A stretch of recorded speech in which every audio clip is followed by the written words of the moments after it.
guys, welcome to Government Job Karo. For latest updates of government jobs, don't forget to subscribe to our channel. So आज हम लोग बात करेंगे नियम तहसीलदारी के एग्जाम पैटर्न के बारे में। जैसा कि मैंने आपको हमारी लास्ट वीडियो में भी बताया था कि जो नियम एग्जाम पैटर्न है वो दो सेक्शन में डिवाइड किया गया है। First logical reasoning and mental ability and second GK means general knowledge and current affairs के बेसिस पे।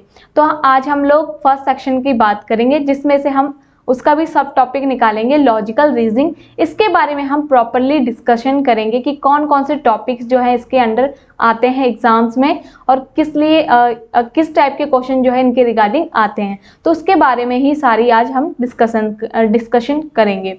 तो सबसे पहले मैं आपको बता देती हूँ कि लॉजिकल रीजनिंग आखिर होता क्या है।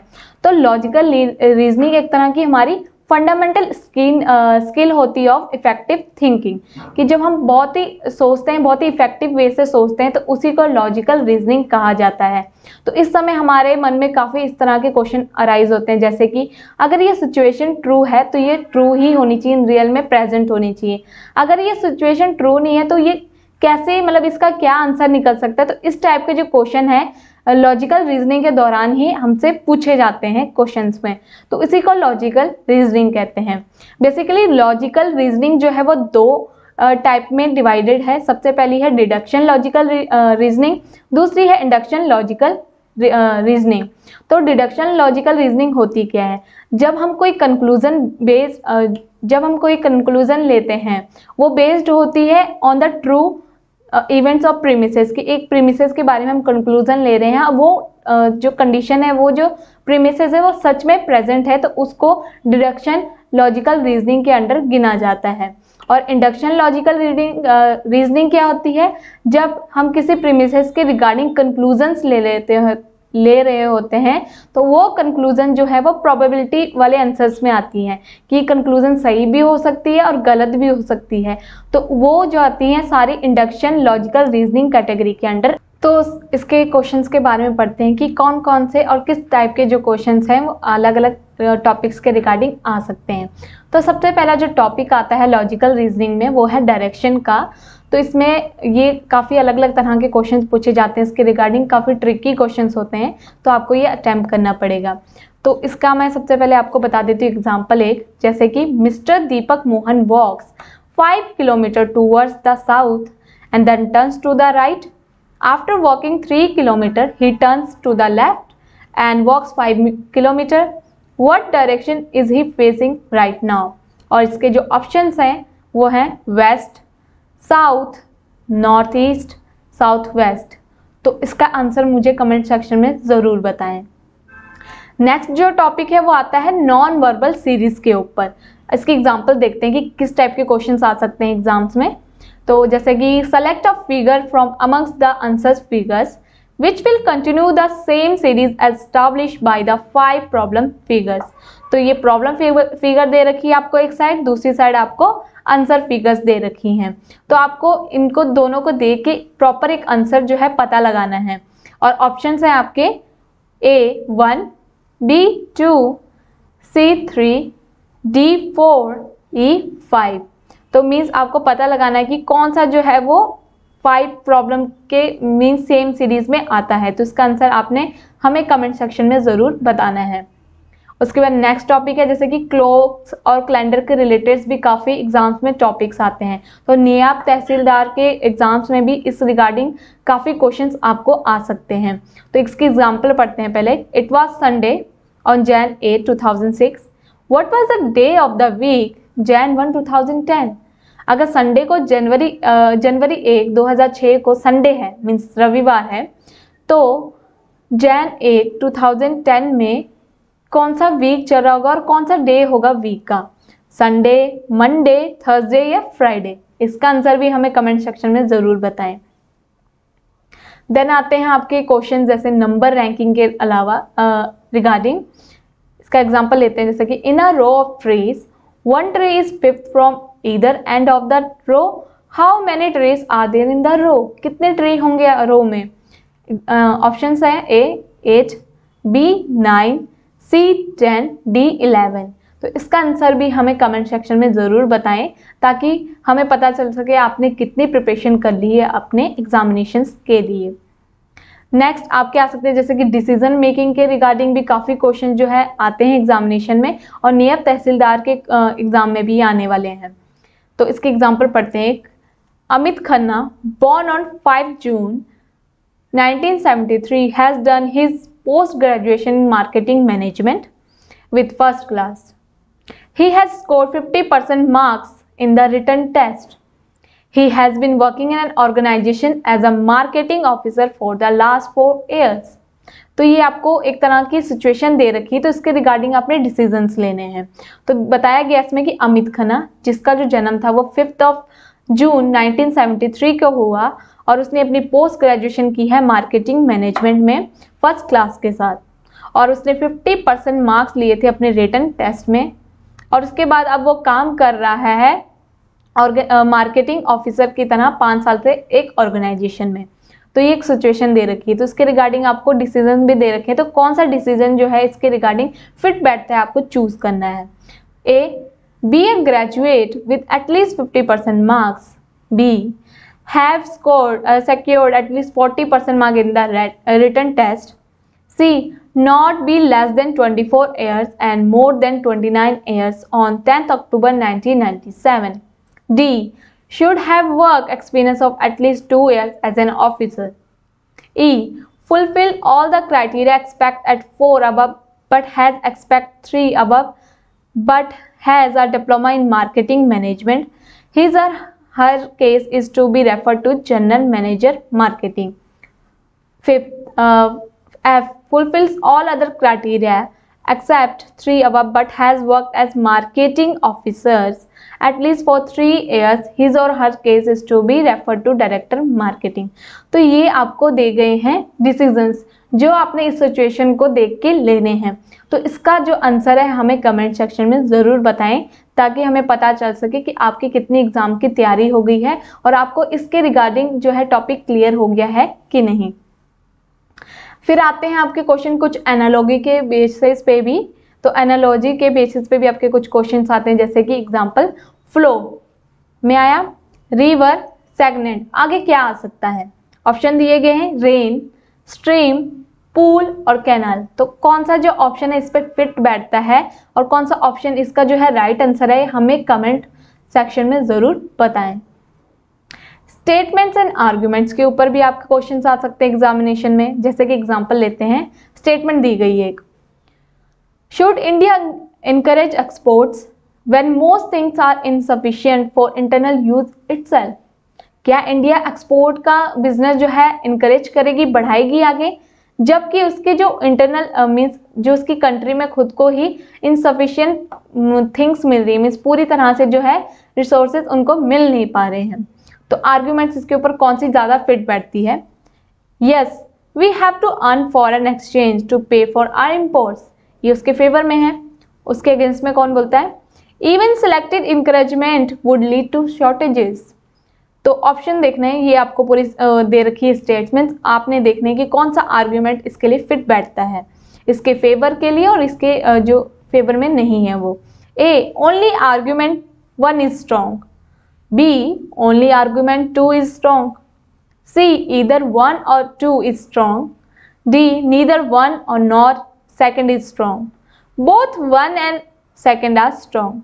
तो ये आपको ऑप्शंस दिए गए हैं, आपको इसके रिगार्डिंग जो है स्टेटमेंट पढ़नी है, देन अपना जो आंसर है वो अटेम्प्ट करना है, सेलेक्ट करना है। देन आपको पूछे जा सकते हैं अर्थमेटिकल रीजनिंग के रिगार्डिंग भी क्वेश्चन। जैसे कि एग्जांपल लेते हैं, the total of the ages of Amar, Akbar, Anthony is 80 years. What was the total of their ages 3 years ago? A, 71 years. B, 72 years. C, 74 years. D, 77 years. तो इस regarding जो है क्वेश्चन आपको इस तरीके से पूछे जा सकते हैं अर्थमेटिकल रीजनिंग के। अल्फाबेट सीरीज में इस टाइप के क्वेश्चन आ सकते हैं, जैसे कि BEH, DGJ, बीच में क्या आएगा? Question mark. EJO, GLQINS। तो इसके ऑप्शन दिए गए हैं कि इसके मिडिल में क्या आ सकता है। ए ऑप्शन है FLR, B है FIS, C है FKO, D है FIL। तो ये काफ़ी ट्रिकी सा क्वेश्चन है लेकिन काफ़ी सिंपल है, तो इसको अटेम्प्ट करने के लिए आपको काफ़ी कम जो है टाइम लगेगा, तो इसे जल्दी से जल्दी आप अटेम्प्ट भी कर सकते हो और इसका आंसर जो है हमें कमेंट सेक्शन में ज़रूर बताएं। स्टेटमेंट एंड कंक्लूजन्स के रिगार्डिंग भी आपको जो है क्वेश्चंस पूछे जा सकते हैं, जैसे कि स्टेटमेंट दी गई है, the distance of 900 kilometre by road between Bombay and Jofra will be reduced to 280 km by sea. This will lead to a saving of rupees 7.92 crore per annum on fuel. तो ये पूरा सिचुएशन एक statement दे रखी है, तो इसके regarding conclusions दे रखी हैं। Transportation by sea is cheaper than that by road, ये फर्स्ट कंक्लूजन है। Second, fuel must be save to the greatest extent, ये सेकंड कंक्लूजन है। तो आपको अब स्टेटमेंट पढ़नी है एंड देन पता लगाना है कि कौन सा कंक्लूजन जो है इस पे ज़्यादा फिट बैठता है।